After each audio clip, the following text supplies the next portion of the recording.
episodio de Café entre Caminos, el podcast de Caminos UPM con la colaboración de la Fundación José Entre Canales Ibarra. Soy Alejandro Bernabeu, ingeniero de caminos, y hoy tenemos una conversación que no te puedes perder. Nos acompaña Rafael de la Hoz, gran arquitecto con quien exploraremos un rascacielos en África, la Torre Mohamed VI en Rabat. Rafael, ¿cómo introducirías en primer lugar el proyecto? Como una aventura, porque construir en Rabat la torre más alta, bueno, esto de las torres enseguida hay otra que la supera, ¿no? Pero creo que lo sigue siendo. La torre más alta del continente fue un desafío personal, técnico, administrativo, organizativo enorme y un reto, fue un reto. La torre, de hecho, empezó no siendo en Rabat, sino en Casablanca, ¿no? Sí, tiene una historia, yo creo que es interesante. Una torre siempre es un edificio polémico, en cualquier lugar del mundo, incluso los muy habituados a levantar torres. Hace muchos años, bueno, no muchos, 7 o 8, ganamos un concurso por una torre en Australia y finalmente no se hizo. Yo pensé, en Australia, en Sydney, no habrá problema, pues hubo problemas, ¿no? Siempre problemas. Resultan polémicos por su visibilidad. Y este caso, pues, tuvo otra serie de avatares y efectivamente fue un proyecto que comenzó en Casablanca, que tenía más sentido porque Casablanca, el aeropuerto, el mítico aeropuerto de Casablanca de la película, aunque no se rodó allí, pero era ese aeropuerto, lo desmanteló el gobierno, hizo un nuevo aeropuerto a las afueras de ciudad y sobre los terrenos del antiguo aeropuerto decidió hacer una especie de la Défense, ¿no? En París, con edificios de una cierta altura, 100 y pico metros, y de ahí surge la idea del cliente, que es el primer banco del país, de construir la torre en Casablanca. Pero luego, un proceso muy marroquí de cómo se toman las decisiones en el país, pues trastoca todo y terminamos haciendo la torre en Rabat y del doble de altura, ¿no? O sea, que, largo proceso. En este proceso, al pasar, hay un cambio importante al cambiar de ciudad y de escala de la torre de Casablanca a Rabat, pero ciertas ideas iniciales del proyecto se mantienen, ¿no? Como puede ser la verticalidad, no, Fue cuando te llamamos, ¿no? Porque la torre en Casablanca no podía superar yo creo que eran los 100 metros, porque es la altura del minarete de la mezquita de Casablanca y tenía esa limitación más política que técnica, obviamente. Pero cuando se toma la decisión de llevarla, como parecía que la torre tuviera ruedas, ¿no? Que la torre la podía llevar así, sin más, ¿no? A Rabat, es cuando se toma la decisión, también política, de que tiene que ser la torre más alta, que había que estirarla, hacerla crecer. Y bueno, ya pues yo pensé que este era un tema que desde el punto de vista estructural era preciso afrontarlo de otra manera a como habíamos hecho en el proyecto de Casablanca. Inicialmente me dijeron una cosa maravillosa para un arquitecto, el que me fuera a Rabat y que eligiera lugar para situar la torre, ¿no? Estuve allí, me dieron una semana, necesité 24 horas, o sea, elegí el lugar que yo creí que era más adecuado, pero no estuvieron de acuerdo las autoridades y ellos eligieron junto al río que separa la ciudad de Rabat de Salé. Y claro, ya no hay más que ver el río para intuir que aquello era una mousse de barro sobre la que cimentaba una torre que tenía que ser de 250 metros por esta obligación de ser la torre más alta de África, pues que íbamos a tener no solo en cimentación, sino por la forma que iba tomando el anteproyecto de la torre, pues más que relación, una seria conversación con ingeniería estructural para que aquello fuera solvente estructuralmente, técnicamente, económicamente desde el primer momento, ¿no? Y ahí pensé que si me despistaba iba a terminar con una ingeniería de un perfil poco adecuado para que existiera ese diálogo, y fue cuando les convencí. Yo he tenido la suerte que el presidente del banco es un hombre con una enorme vinculación y afecto y tradición con lo español, y entonces yo hablé con él y dije, yo creo que esto lo mejor es que lo haga un ingeniero español, y que ese ingeniero español, vamos a ser claros y directos, lo elija yo. Entonces, eso, bueno, fue sorprendentemente, porque esto no suele ser nada habitual, pues me dijeron que adelante, tuve que elegir 3, tuvimos unas conversaciones y afortunadamente pues fue cuando iniciamos la colaboración contigo que ellos aceptaron, y que nos permitió sobre todo desarrollar ese anteproyecto estructural, no sé si lo recuerdas, sí, en un momento en que todo era muy incierto, porque no se sabía muy bien quién la financiaba, ni cómo arrancábamos, ni las fechas, ni el presupuesto siquiera que lo había, ¿no? Pero afortunadamente ya estábamos hablando de estructuras, ¿no? Sí, yo lo recuerdo con mucho cariño. Además, fue un proceso muy incierto, como dices. Estábamos haciendo el anteproyecto, el diseño de la torre, sin saber muy bien qué iba a pasar con esa torre, si se iba a poder desarrollar y construir o si iba a quedar en nada. Pero al final esas fases iniciales son las fases más atractivas, más interesantes de un proyecto. En este caso, además, lo que comentabas del terreno, un emplazamiento con un terreno con unas condiciones absolutamente desfavorables, porque como sabes no teníamos un nivel resistente del terreno hasta unos 60-70 metros de profundidad, lo cual hace que aunque en apariencia la torre tenga 250 metros, que es lo que se eleva sobre el terreno, a nivel de comportamiento estructural es como si tuviera 70 metros más. Entonces, claro, al final, que es donde tiene la base rígida, con lo cual teníamos que resolver una estructura de 320 metros de altura, pero con apariencia de 250 metros. Y cómo combinar estas dos situaciones, partiendo además de los condicionantes propios específicos de un programa también complejo y ambicioso, ¿no? Sí.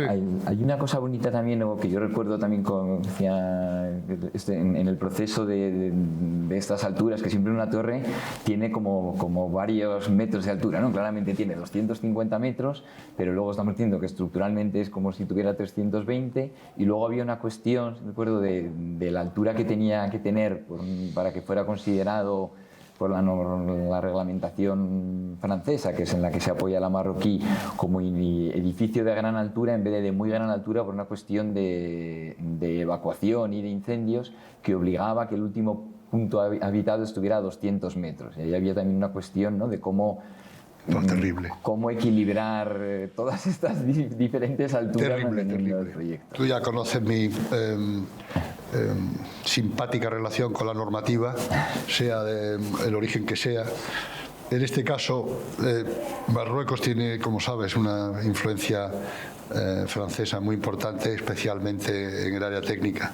Y ahí descubrimos esto. Yo supongo que Francia lo corregirá pronto, porque es disparatado la normativa francesa en el caso de edificios de gran altura, como le llaman ellos, ¿no? Alguien estableció en algún momento que un edificio de gran altura era a partir de 200 metros. A la escuela de arquitectura a la que yo fui me enseñaron a preguntar ese tipo de preguntas incómodas de quién ha decidido esto y por qué, que no hay manera de que nadie te responda, pero habrá un cerebro, alguien detrás me explicará por qué a partir de 200 metros hay que proteger más a los seres humanos. Ha hecho algún estudio, no saben evacuar, que no hubo manera, ¿no?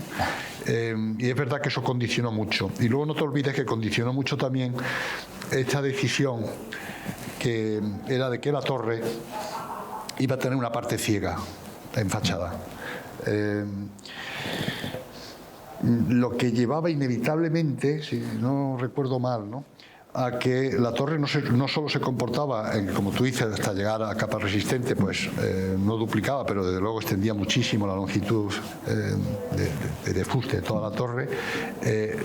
Luego esto que tú dices, que se detenía a los 200 metros, pero había que continuar 50 para decir que teníamos 250 metros, y esta división en planta que hacía que entre la parte ciega, es decir, con fachada opaca, y la parte transparente con fachada de vidrio, la torre, a pesar de que intentábamos hacer la misma estructura, se comportaba diferente, ¿no? En realidad eran dos torres, casi torre, ¿no? o una sola torre, pero con dos comportamientos muy diferentes, ¿no? Sobre todo a viento, ¿no? Pero bueno, al final no podíamos evitarlo, ¿no? La decisión de que la torre tuviera esta cáscara opaca que tenía componentes diversos, ¿no?, que habían obligado a hacer esta solución arquitectónica, era inevitable, era lo que había que hacer por estas circunstancias. Bueno, te las recuerdo, eran... Querían que fuera de captación solar, porque Marruecos tiene una política de ser líder mundial en captación, porque tiene muchísimo sol, pero claro, hacer que capte sol un lápiz, lo pones horizontal o es complejo. La segunda era esta convicción de que en las torres, cada máximo 10 plantas, hay que meterle un par de plantas de bombeo de todas las instalaciones, con lo cual pues el 20% de la fachada total de la torre es opaca, y parecía tener sentido destinar el 20-25% de esa superficie planta a planta, con lo cual lo que hicimos fue distribuir la superficie tanto en fachada como en planta destinada a las instalaciones mecánicas del edificio en cada planta, en lugar de acumularlas en cada un determinado número de plantas libres. Así evitábamos trasvases de conductos de aire y tal, que penalizan mucho la funcionalidad de la planta. Y por lo tanto pues era opaca ese fragmento también. Permitía, por lo tanto, al ser opaca, captar el sol, situar las instalaciones en cada planta. Y finalmente Rabat es la ciudad institucional del país. Palacio Real está muy próximo. No se puede volar sobre Rabat, ni drones, ni helicópteros, por supuesto, por razones de seguridad institucional. Y tampoco, claro, estábamos levantando prácticamente un dron permanente, ¿no?, que estaba mirando desde 250 metros toda la ciudad, no podía mirar hacia Palacio Real por razones de seguridad. Y todo esto pues nos llevó a hacer esa parte opaca, que a ti te complicó mucho, ¿no?, porque hacía ese doble comportamiento. Claro, además hacía que me parece que, claro, estructuralmente, que ahora comentaremos, en efecto implicaba unas complejidades mayores que si fuera una planta más simétrica, pero claro, tenía mucho sentido por lo que decías, y obligaba a derivar, desplazar el núcleo hacia esa fachada opaca, lo cual permite también liberar enormemente la planta, que esto es verdad que también que es una dificultad o una problemática muy habitual de los edificios en altura, que cada planta no tiene mucha superficie y además se ve muy condicionada por un núcleo, un gran núcleo, que si es central te deja un perímetro relativamente limitado de superficie. Desplazándolo, como planteabas desde el inicio, hacia esa espalda técnica, liberaba todo el frente, con lo cual el aprovechamiento de superficie es mucho mayor, ¿no? Tenía mucho sentido.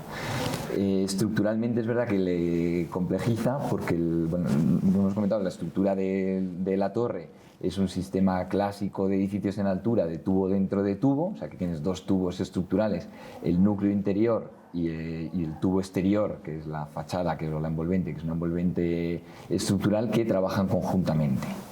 Este es un sistema clásico, casi hasta canónico, que además normalmente se corresponde, y volvemos un poco a lo que decíamos antes, para edificios de una altura algo mayor, hasta 200-250 metros, normalmente solo con el núcleo interior, como ocurre en alguna de las torres que tenemos aquí en Madrid, que son prácticamente, no llegan a 250, pero prácticamente esa altura, es suficiente con el núcleo. Pero aquí, claro, como el comportamiento, como decíamos, es como si tuvieras esos 60-70 metros más hasta llegar a la base rígida de cimentación, sí que requería el comportamiento conjunto del núcleo interior y el núcleo exterior.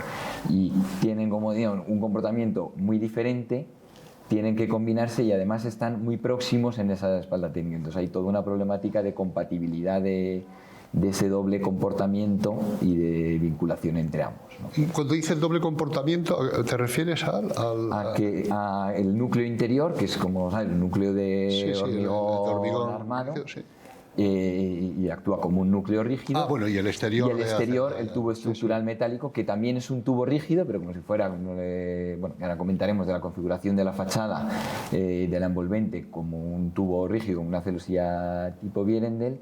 Pero hay una cuestión que es también de partida muy habitual, pero en este caso más compleja en los edificios en altura. El núcleo del hormigón, como tienes mucha masa, porque el volumen de hormigón son unos muros de gran espesor, el nivel de solicitaciones, de tensiones que tiene, es mucho más pequeño al de la estructura metálica, que son pilares mucho más esbeltos. Entonces, esos pilares metálicos se acortan más por tensiones que el núcleo. Entonces, hay esa compatibilidad de acortamiento, de asentamiento, de formada de uno y de otro.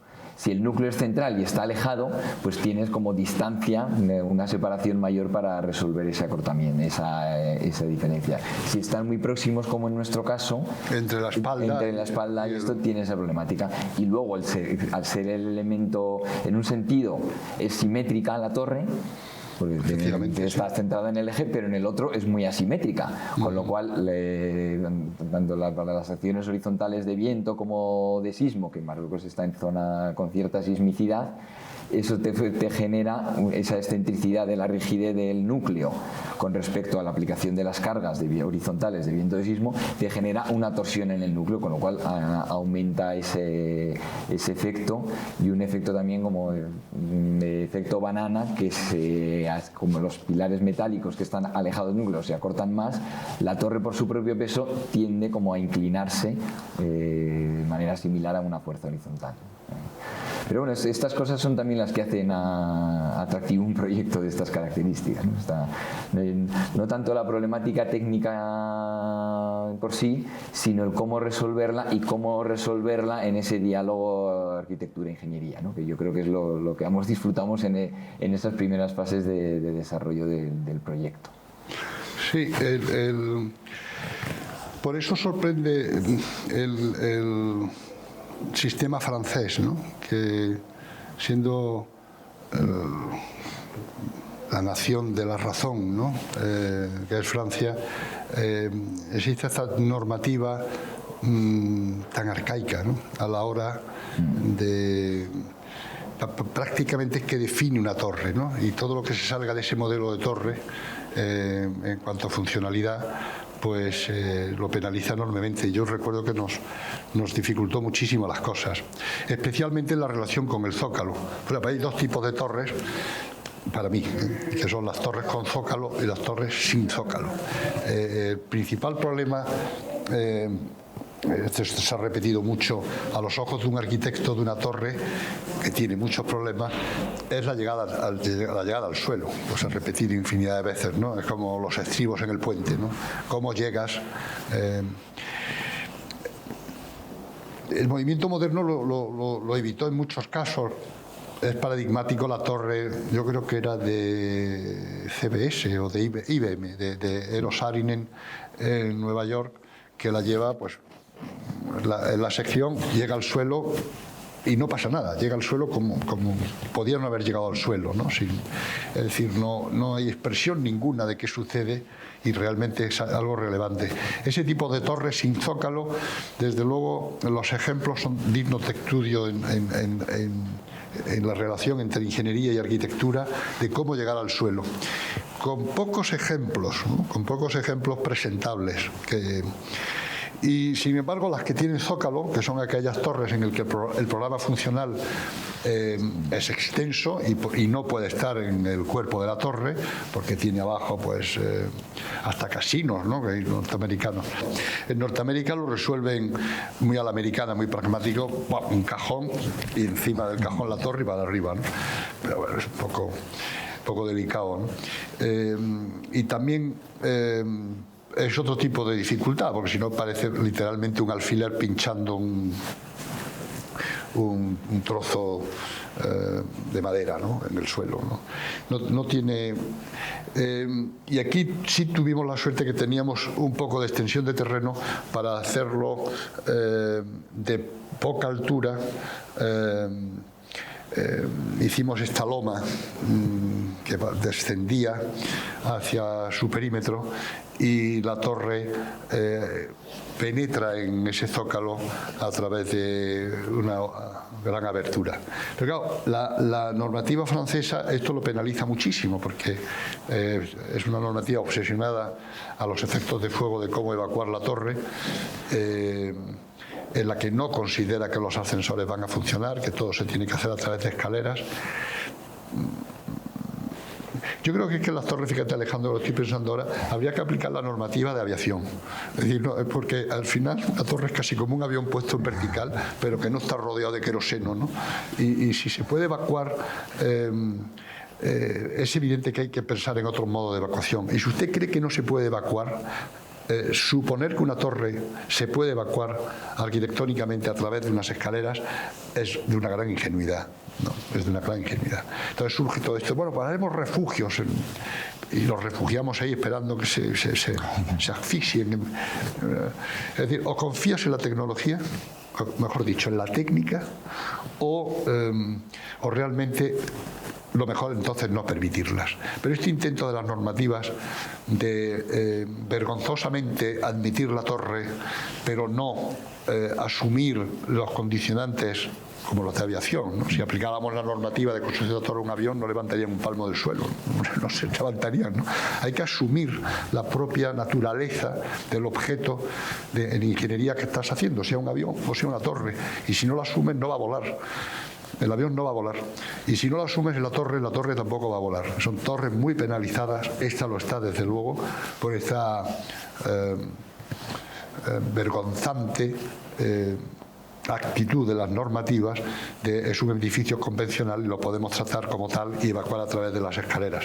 Con lo cual, al llegar al zócalo, además, hay que atravesar el zócalo para salir hasta el exterior, estar en un espacio seguro. Y ya en este campo la confusión de la normativa es extraordinaria. Y eso también recuerdo que nos penalizó, desgraciadamente, porque hizo que el núcleo que tú dices efectivamente que está desplazado tomara una dimensión yo creo que excesiva, es decir, que en relación a la superficie de planta es excesivamente penalizante, sin olvidar, que no lo hemos dicho, que la torre son 3 componentes, porque el cliente decide que una parte son oficinas, otra es hotel, oficinas, hotel y apartamentos, y residencial.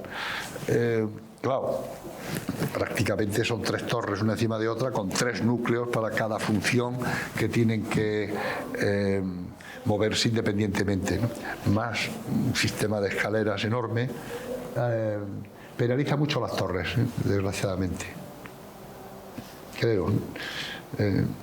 Pero bueno, nos ha llevado un tiempo hacerla, efectivamente, con la cimentación. ¿Por qué no recuerdas todo este tema de las baguettes? Pues yo creo que eso para mí fue muy novedoso. Yo recuerdo que además con estas prisas, como pusimos la primera piedra antes de tener proyecto, el día de la primera piedra, el rey de Marruecos me preguntó, pero bueno, en este sitio vamos a poder cimentar bien. Yo pensaba, bueno, lo ha elegido usted, señor Majestad, o sea que espero que sí, ¿no? Entonces me dijo, pero claro, como se suponía que el proyecto ya estaba hecho, me preguntó, ¿y a qué profundidad vamos a cimentar? Bueno, no me lo idea, porque no teníamos ni estudios todavía. No había nada todavía. Yo me acuerdo que no me atreví a decir mucho, pues le dije, más de 30 metros. Y luego fueron 70, ¿no? 65, 70 metros. Pues no te he contado que luego un día que vino, porque se hizo otra ceremonia, me preguntó, bueno, ¿a qué? ¿Cómo es posible que se acuerde de esto? Yo le dije, pues 70 metros. Y me dijo, pues me dijo que eran 30. No. Bueno, pero más allá de este... Al menos no dijiste superficiales, ¿no? Aquí fácil. Recordamos el tema de las baguettes, que fue muy interesante, y la discusión con los ingenieros de suelo franceses. ¿Cómo se llamaba aquella empresa francesa de...? La inicial que estaba no me acuerdo. Que solo hacía suelo geotecnia, ¿no? Sí. ¿Cómo fue esa discusión? Las condiciones del terreno eran terribles, como comentábamos al principio, porque además es un terreno que se llama licuefactable, que lo que viene a ser, así, de manera sencilla, es que en el caso de un sismo, la acción dinámica que genera el sismo hace que el terreno es como si desapareciera, se reblandece tanto que pierde toda rigidez, que ya de por sí es muy baja. Con lo cual es unido a que, como decíamos, el nivel de rigidez del terreno obligaba a bajar a una profundidad de unos 60-70 metros. El problema no es tanto, o no es solo transmitir las cargas gravitatorias del peso de la torre, sino transmitir las acciones horizontales de viento y de sismo. Y el problema es que toda la cimentación tenga suficiente rigidez para equilibrar o ser equivalente a la rigidez que tiene el núcleo y el tubo exterior metálico, porque evidentemente lo que está en bajo rasante no prolongamos el núcleo ni el tubo exterior, tiene que ser una cuestión de cimentación. Y esto entonces se resolvía, como recuerdas, con una serie de baguettes. Baguette es el término en francés, sería como módulos de muro pantalla, que son grandes pantallas de hormigón, que si no recuerdo mal eran como de sección 2,60 metros de largo y 1 metro o 1,20 m de ancho, dispuestas a esa profundidad, excavadas y hormigonadas hasta unos 70 metros de profundidad. Estas enormes pantallas, que son como si fueran grandes pantallas de hormigón enterradas, pero tienen mucha rigidez en una dirección, en la de los 2,60 metros, y entonces hay que irlas disponiendo unas en una dirección y otras en otra dirección, como una retícula en 2 direcciones de esta malla, que es una solución que no es muy habitual, porque claro, no es habitual tener estas problemáticas de terreno en un edificio en altura. Hay una torre que sí que tiene una solución similar, nosotros miramos de referencia, que no recuerdo ahora, que está en Asia, pero que era un poquito más baja, pero que tiene una problemática similar, pero claro, no es habitual darte con estas condiciones de edificio con unos esfuerzos horizontales enormes y unas condiciones del terreno tan desfavorables. Los esfuerzos horizontales tan enormes, ¿en qué proporción era por el sismo? Pues el sismo condiciona, a nivel de cimentación, le condiciona más igual los esfuerzos de sismo. O sea, sismo es más a nivel de esfuerzos de resistencia, y el dimensionado de la torre venía condicionado, por una parte, por los esfuerzos sísmicos, pero por otra parte, por el control de forma de las vibraciones en el caso de viento. Lógicamente, en el caso de sismo, el problema de la deformada y de vibraciones es de menor escala, no hay una preocupación tan importante. Pero en el caso de puesta en servicio, el uso habitual de la torre, tanto deformada como vibraciones, era crítico en la situación de viento. Con lo cual era una mezcla un poco de las dos. El terreno era realmente malo. El terreno era, sí, el peor sitio que podrías elegir para hacer una torre, ¿no? Tu ojo, el rey. No, o sea, pero en esas condiciones. O sea, realmente casi no existía, ¿no? Como has dicho, es muy gráfico esto, ¿no? En caso de sismo no desaparecen. Y el sistema este de baguettes, que llamaban los franceses, ¿no? ¿Lo habías usado antes? No. Habíamos usado muro, o sea, al final sí. Las barrettes son bataches de muro pantalla que se usan para contención, pero claro, unas profundidades menores.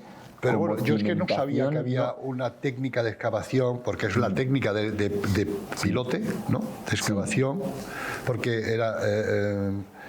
se hizo con lodos, ¿no? Sí. Y entubados, además. Sí. O sea, hay la enorme dificultad que requiere maquinaria específica, que no hay tantas maquinarias de estas en el mundo que puedan llegar a esa profundidad de 70 metros, es alcanzar esa profundidad y alcanzarla además con unas garantías de ejecución, de que el armado que estás disponiendo y el hormigón que estás vertiendo a esa profundidad está en condiciones. Se hacen también ensayos específicos para verificar, que son los ensayos de célula de Oesterberg, que suenan así, pero que el ensayo es bonito, pero al final lo que ponen es como una célula a mitad de la pantalla, como a varias profundidades, y esa célula es como un gato que empuja hacia arriba y hacia abajo. Entonces lo que permite es, midiendo el desplazamiento en una dirección y otra, la misma presión, fija cómo se está comportando esa baguette hacia abajo y hacia arriba. Como lo tienes en varios puntos, permite ir extrapolando y con eso verificar la capacidad del terreno, que eso es un poco lo que veías antes, las enormes discusiones. Eso yo no lo sé, no lo aprendí. ¿Cómo se actúan las células estas famosas que estaban en las baguettes? Mediante conducción eléctrica. Conducción eléctrica. Es que es una célula perdida, claro. Una célula hormigonada y ahí, claro, de ese terreno derivaron las primeras discusiones iniciales y controversias vinieron de cómo caracterizar bien ese terreno. Bueno, estuvimos un año cimentando, si no recuerdo mal, ¿no? Sí. Un año. Un año, sí. Largo, sí, solo de cimentación. Largo, de cimentación. Y a ritmo... La empresa era buena, ¿eh? Sí. Sí, no recuerdo tampoco su nombre, no lo citaría, por supuesto, pero... Y luego, en encepados hubo algo...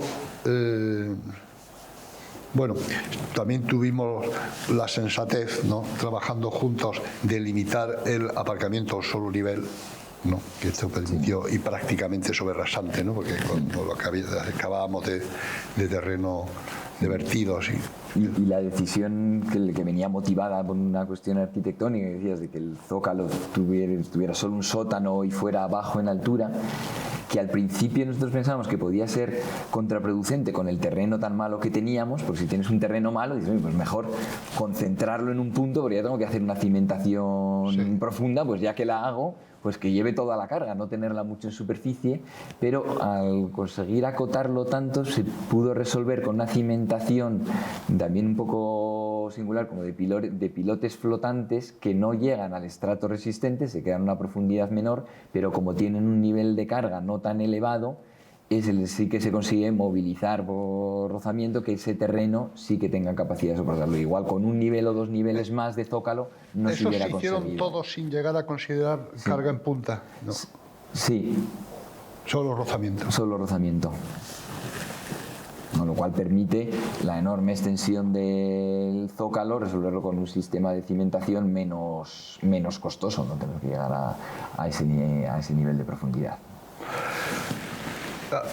Ya no hay que hacer ninguna verificación más, ¿no?, de comportamiento transcurrido ese tiempo. No, se hizo, por supuesto, durante toda la fase de ejecución de la cimentación, y luego durante toda la fase de ejecución de la torre, ya no solo por la cimentación, pero era una de las cuestiones importantes que preocupaban, se va controlando el comportamiento de la torre, midiendo la velocidad de viento en el momento en que se está controlando y controlando los desplazamientos que se aproximen o coincidan con los valores teóricos.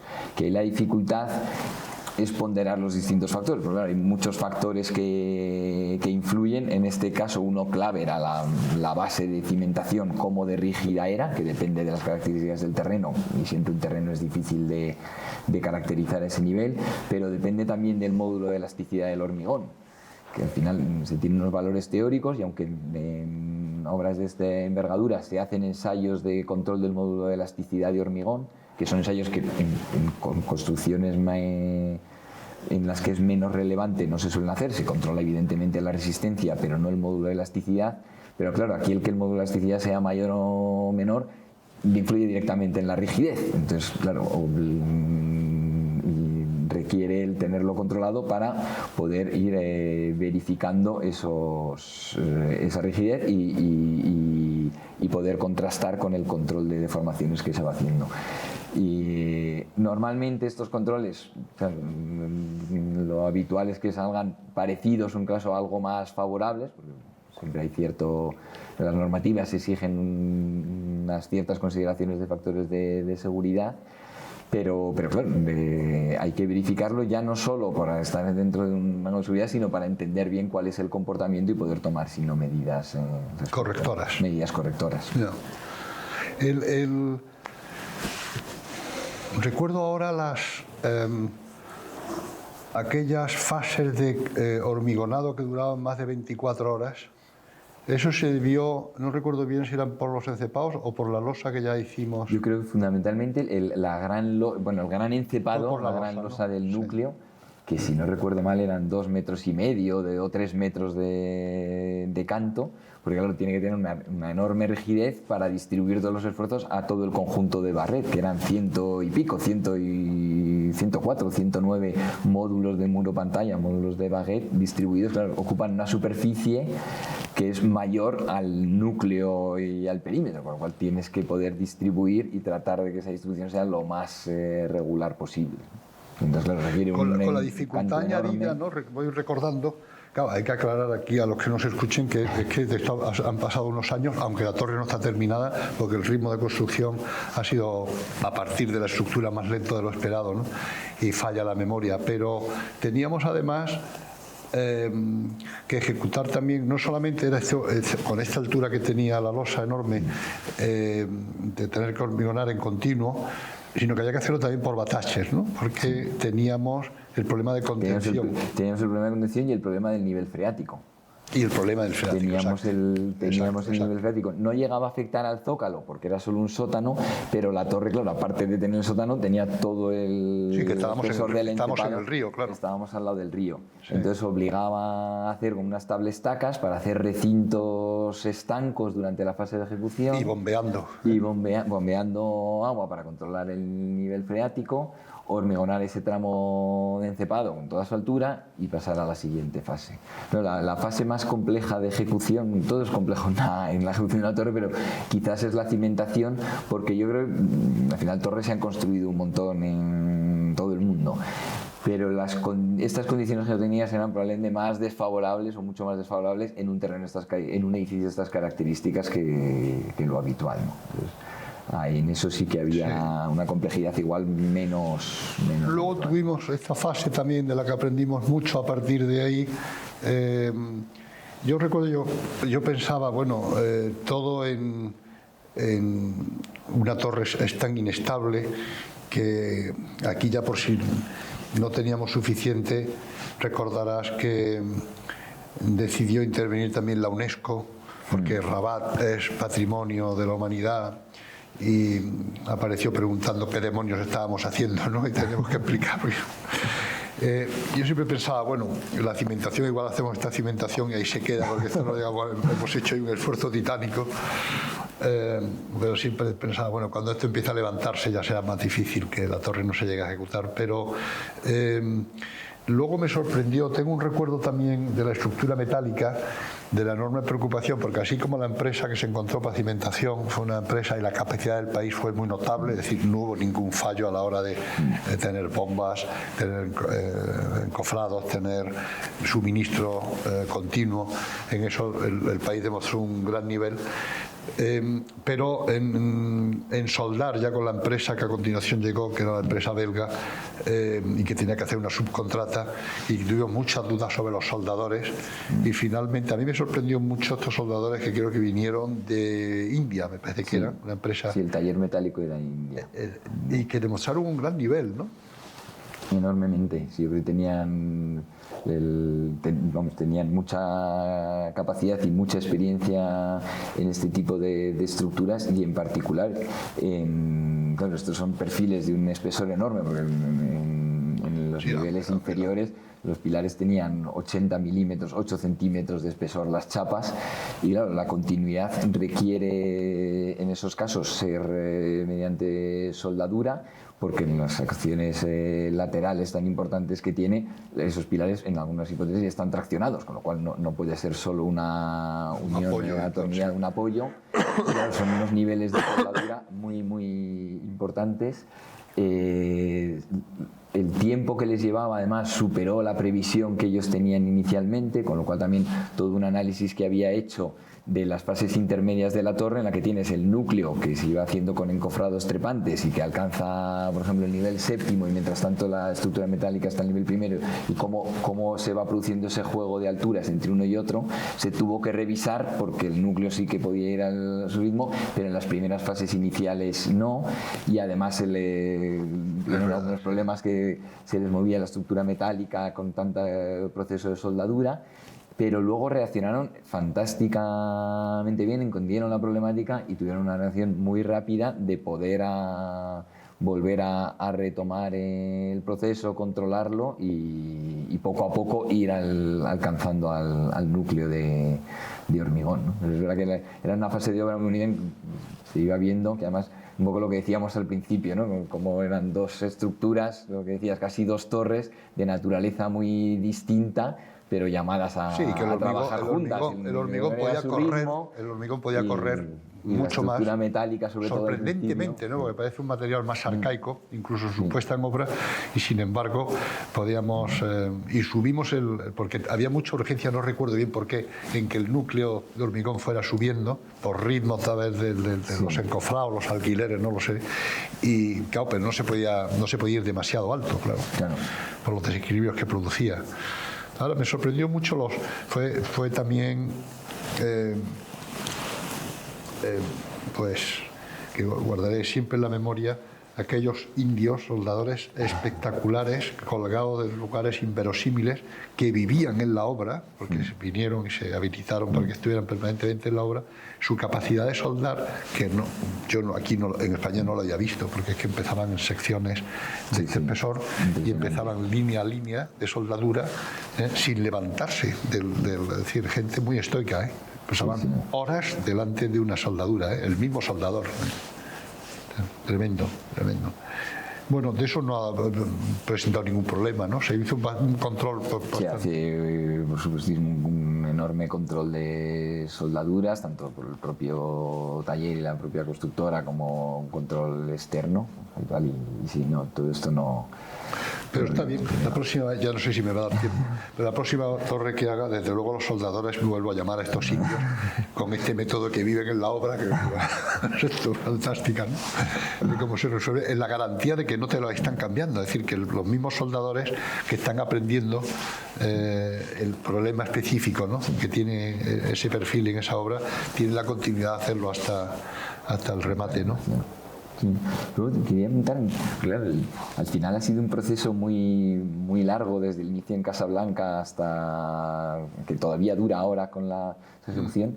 Recuerdo también, te quería preguntar un poco, porque tu proceso ha sido más largo, el cómo, yo creo que estos proyectos que claro involucran un montón de empresas y un montón de empresas además de nacionalidades distintas, con intereses comunes en algunas cosas, intereses también distintos. Una gran problemática es cómo conseguir mantener que el planteamiento arquitectónico y el planteamiento también del cliente de torre se mantenga y se respete en lo fundamental durante todo el proceso. Al final son procesos que a veces está todo el tema normativo, todo el tema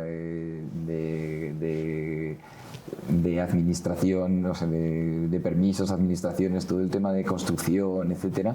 Y claro, yo creo que me parece clave, y yo creo que eso es algo que sí que tenías muy claro desde el principio, tener claro cuáles son los conceptos fundamentales o lo clave del proyecto, en lo que, voy a decir, no se puede ceder, no sé si es la palabra, pero lo que no se puede perder del proyecto, porque es un poco lo que forma la esencia, ¿no? Yo tenía un compromiso personal muy fuerte con el presidente aunque la torre está bajo el patrocinio, obviamente no se puede hacer algo así en el país si no tiene el soporte y patrocinio del Estado, de la Casa Real, pero el banco, el BCM, que era quien financiaba la torre y quien la impulsó y la inspiraba, con su presidente, de que aquello se debía hacer. Lo que no podíamos era fracasar, había que hacerlo, era el prestigio del país, el prestigio del banco, y eso te condiciona mucho a la hora de establecer cuáles van a ser los límites, no cómo de flexible vas a ser a tratar el tema de hasta aquí hemos llegado, ¿no?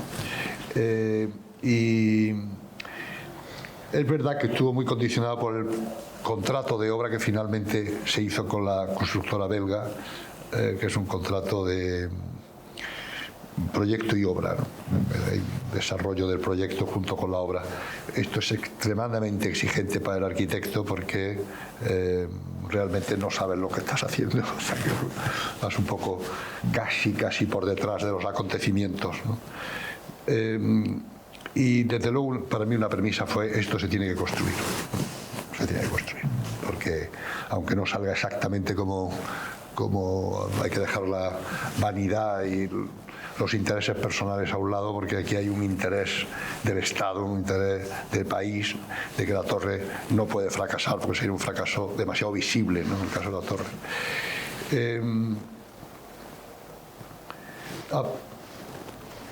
Obviamente aprendes mucho, ¿no?, hasta que este problema que yo no creo que llegue a resolver bien, que es cómo se percibe una torre. La torre para un arquitecto tiene un problema enorme, que es dónde sitúas al espectador. En pintura, que también ha sido un tema muy debatido a lo largo de la historia del arte de pintar,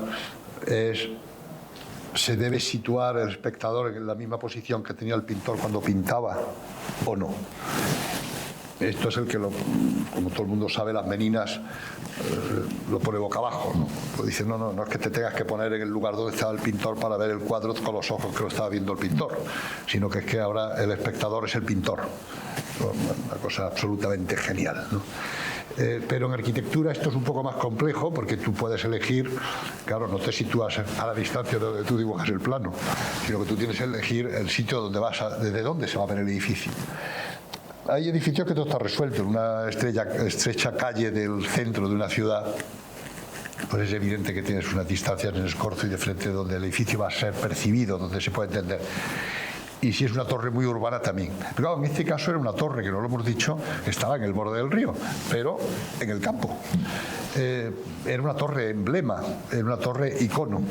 Y por lo tanto te preguntas, ¿desde dónde es el lugar para verla?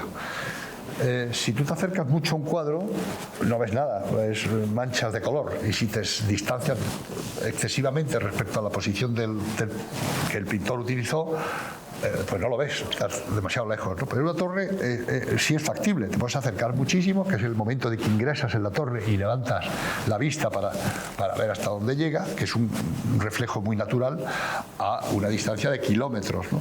Esta dificultad, que es la gran dificultad a los ojos del arquitecto, desde dónde la estás dibujando, desde dónde la vas a ver, que en este caso con esa extensión pues era, como digo, de kilómetros. Yo creo que la hemos resuelto, asumo la responsabilidad total, ahí no te quiero mezclar en absoluto, con cierta gracia en distancias notables y con menos talento en las distancias próximas, ¿no?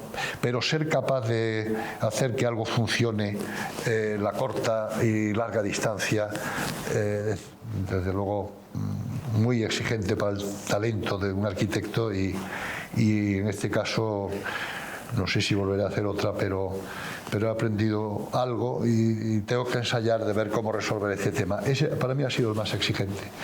Y luego el proceso, efectivamente, ¿no? Tienes que... es algo que está bien que te coja ya con cierta madurez de tratar personas, ¿no? Porque la confluencia de intereses y de empresas y de subcontratas y de project manager y de gerentes es en varios idiomas, y es realmente difícil, pero bueno, tengo un equipo que lleva conmigo muchísimos años, que me ha ayudado extraordinariamente, y contra todo pronóstico terminará por ser un éxito. Sí, hombre, en eso quería comentar también, hay una cosa del proyecto que siempre ha hecho mucha ilusión desde la infinidad de veces que hemos ido a Marruecos, es que además Marruecos tiene un cariño especial por España, ¿no? La relación entre Marruecos y España, con lo cual yo creo que el que la torre sea diseño de un arquitecto español de alguna manera les llena también de orgullo. Evidentemente también que haya empresas marroquíes involucradas, que han tenido una participación también muy importante, por supuesto, pero esa relación Marruecos-España yo creo que se ve, y para ellos la torre es un símbolo de lo que decía, es un hito, un símbolo de la ciudad. Sí, bueno, no te he contado que ya está en los billetes, no sé si de 20 y que estén en los billetes, pues está la torre. No, por supuesto. No, ha sido una gran ayuda, no solo la tuya, sin duda, sino de Othman Benjeloun, un hombre excepcional, presidente del banco, el fundador del banco y el impulsor de la torre. Para mí, el tercer arquitecto, porque el segundo, de los tres que éramos, y que no teníamos posición. Trabajábamos verdaderamente durante muchas fases del proyecto, los tres, el presidente, su sobrino Hakim Benjelloun y yo. Y eso fue de una gran ayuda, porque en estas relaciones de hasta dónde puedes llegar, ellos tenían conocimientos que yo, por supuesto, carezco de ellos, ¿no? Del país y hicimos muchos prototipos de la torre. Finalmente se decidió ir por pero siempre con esta angustia de que los acontecimientos nos superaban, porque se había decidido ir adelante cuando el proyecto había cambiado por completo, ¿no? El proyecto tiene algo de como cuando alguien se hace un lifting, ¿no? De una torre que era de menos de 100, pero que no se podía cambiar demasiado porque se llevaba a Rabat y hubo que estirarla, pues yo creo que también lo acusa, ¿no? De rostro un poquito estirado. Pero bueno, siempre hay... yo durante muchos años de mi vida profesional he sufrido esto, que lo contaba muy bien, lo he citado infinidad de veces, Woody Allen, ¿no? Que decía, cada vez que empiezo una película, estoy escribiendo el guión y voy pensando, con esta me dan el premio Nobel. Decía Allen, y sin embargo cuando la estoy montando pienso, hay que evitar el ridículo a toda costa. Yo creo que define muy bien con el talento de Allen todo proceso creativo, ¿no? Que lo inicia siempre con un impulso extraordinario de ahora sí, porque ya sé lo suficiente. Y cuando lo estás terminando, cuando lo estás montando la película, piensas, hay que evitar el ridículo, ¿no? Yo no lo puedo evitar, ¿no? Entonces, como paso muchas etapas de hay que evitar el ridículo, hay veces que digo, no veáis la torre, ¿no? Por favor. Veremos en qué queda, ¿no? Pero siempre esperas tener una oportunidad de hacer la siguiente película. Ojalá la hagamos juntos. Ojalá. En este proceso, además, que le decíamos, me parece que es muy bonito en estos proyectos que involucran tal cantidad de personas que, claro, al final inicia, que son las fases iniciales que decíamos, que eran reuniones en las que estábamos 3 o 4 sentados en la mesa de tu estudio y de mi estudio trabajando juntos, y de ahí pasabas luego en unos meses a unas reuniones de 40, 50 personas en varios idiomas, distintas nacionalidades, en las que una parte importante de nuestro papel ahí era conseguir transmitirles lo que para nosotros era el diseño de la torre y que lo hicieran suyos, para que pudiera haber una coordinación y una cooperación con ellos. Pero ese paso de muy pocas personas a enorme, claro, cambia completamente el desarrollo del proyecto, pero lo hace también atractivo, ¿no? En ese sentido, como el proceso fue tan sincopado, ¿no? Sí ayudó mucho ese talento, que no es cultura, ese talento marroquí y talento español, mal llamado improvisación, ¿no? Que es la capacidad de resolver problemas sobrevenidos difícilmente predecibles, ¿no? Bueno, pero es que si hubiera programado de esta manera, bueno, claro, no estaríamos jugando a otra cosa, ¿no? Por ejemplo, el descubrir de repente que nos situábamos en un lugar que tiene la vocación de ser el espacio urbano representativo del país, a lo largo del río, la llegada al mar, entre Rabat, la ciudad del Estado, Salé, y donde ya se había construido antes. Vamos, estaba en obra cuando empezamos y se terminó un poco antes de que nosotros estuviéramos a mitad de estructura el teatro diseñado por Zaha Hadid, que falleció precisamente antes de que terminara el teatro, muy lamentablemente.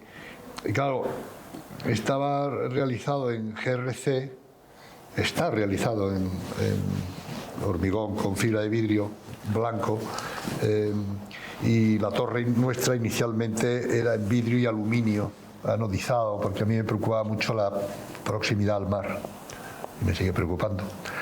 Y eso de nuevo hubo que improvisar y cambiar, ¿no? Y todos los sistemas de protección, pues te preguntaba de cómo proteger la estructura metálica y el hormigón, porque el hormigón aquí está muy recubierto, pero el hormigón al lado del mar siempre es un material inquietante, ¿no? Hubo que cambiar, ¿no?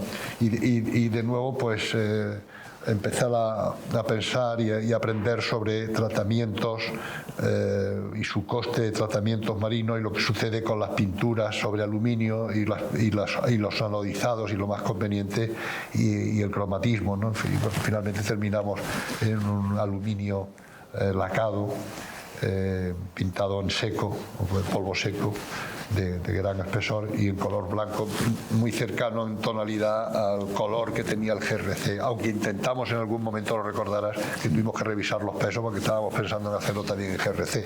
Claro, que tenían todo esto cuando vas por la planta 30, pues alguna inquietud, ¿no?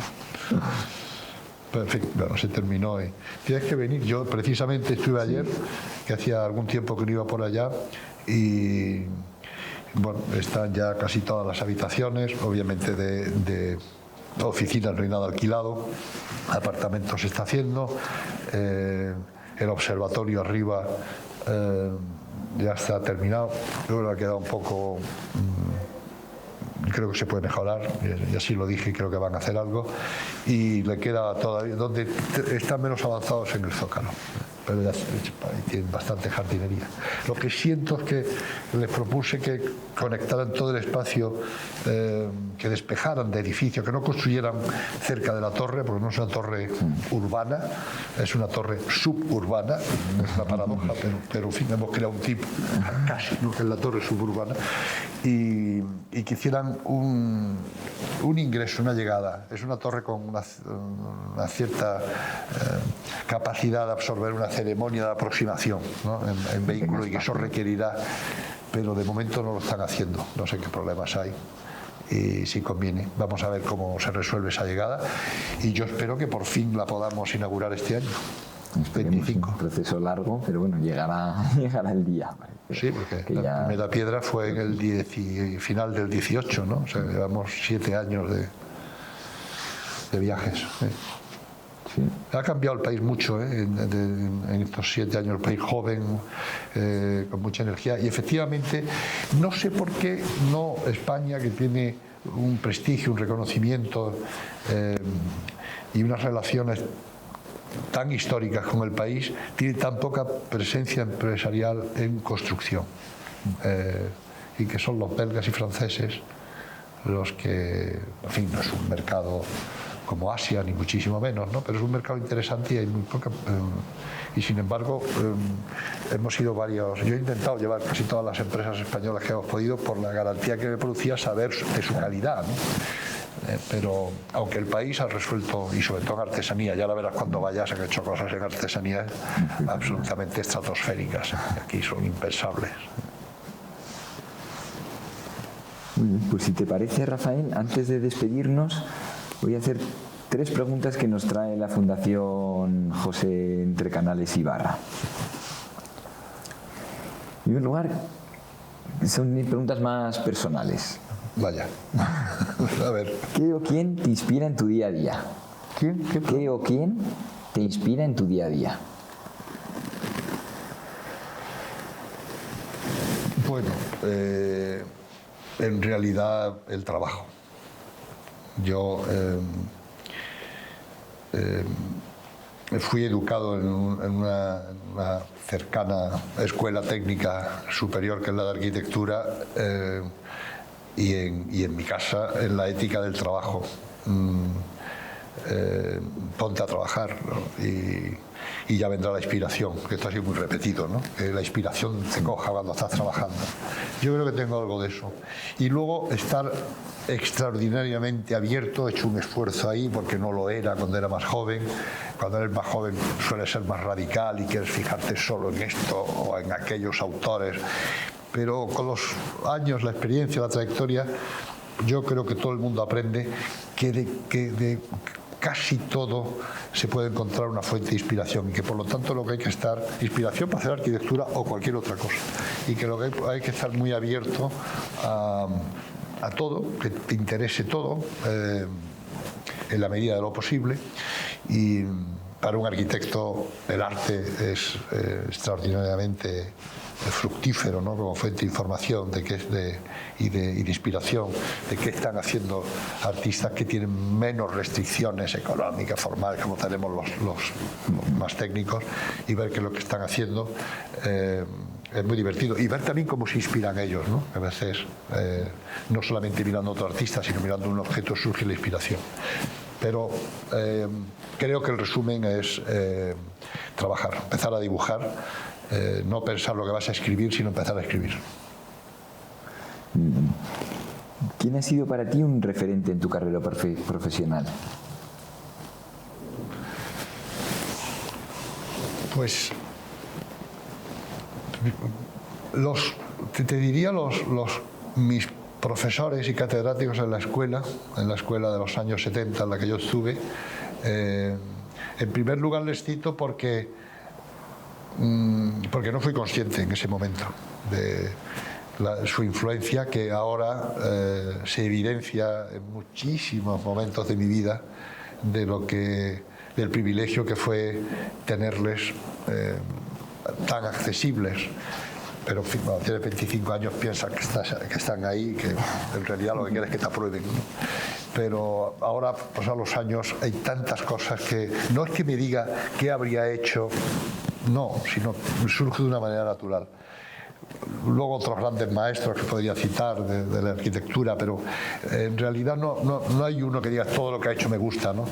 Y Eero Saarinen, tengo mucho afecto por un hombre extraordinario, un grandísimo arquitecto y artista, y finalmente mi padre, que fue un referente y sobre todo ético.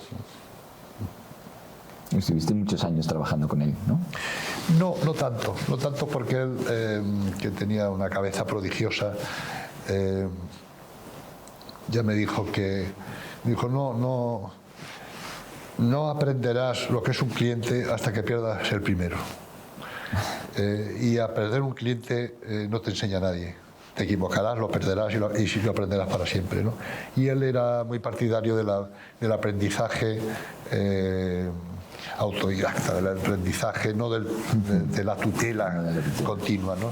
Y murió joven, o sea, no trabajamos tantos años, a mí me parecieron muchos, pero no trabajamos tantos años juntos, y los que trabajamos juntos, él era muy partidario de la...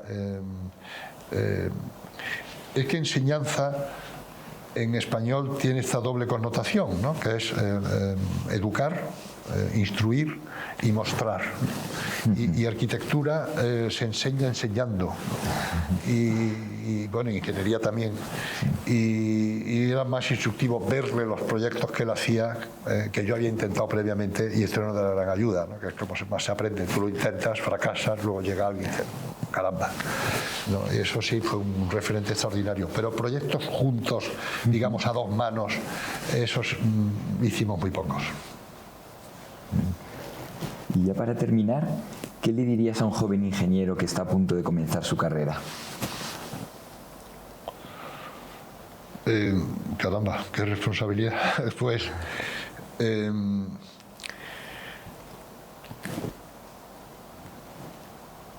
Pues que no olvide nunca que lo importante son los límites para no traicionarte. Yo es algo que me costó aprender, de lo que nadie me habló, nadie en su momento, y que me hubiera venido muy bien que me hablaran.